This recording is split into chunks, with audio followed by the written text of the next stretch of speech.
बहुत समय पहले त्रेता युग में एक वानर राज थे जिनका नाम केसरी था और उनकी पत्नी थी अंजना। अंजना बहुत ही धार्मिक और भगवान शिव की परम भक्त थीं।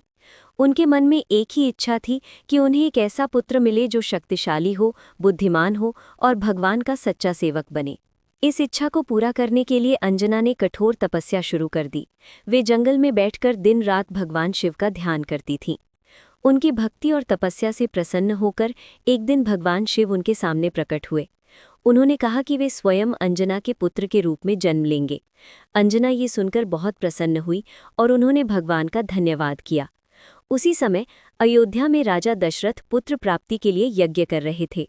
यज्ञ के बाद जो पवित्र प्रसाद निकला वो उनकी रानियों में बांटा जा रहा था। तभी एक अद्भुत घटना हुई।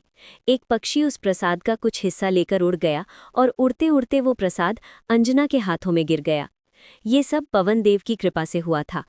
अंजना ने उसे भगवान का आशीर्वाद समझकर ग्रहण कर लिया।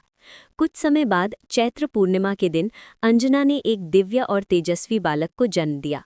वो बालक असाधारण था। उसके शरीर से अद्भुत प्रकाश निकल रहा था। यही बालक आगे चलकर हनुमान के नाम से प्रसिद्ध हुआ। हनुमान बचपन से ही बहुत चंचल और शक्तिशाली थे। एक दिन उन्होंने आकाश में उगते हुए लाल सूरज को देखा। उन्हें लगा कि ये कोई सुंदर फल है। वे उसे खाने के लिए आकाश में उड़ पड़े और सीधे सूरज की ओर बढ़ने लगे। उनकी ये हरकत देखकर देवता चिंतित हो गए। देवताओं के राजा इंद्र ने उन्हें रोकने के लिए अपने वज्र से प्रहार किया। वज्र लगने से हनुमान की ठोड़ी पर चोट लगी और वे नीचे गिर पड़े।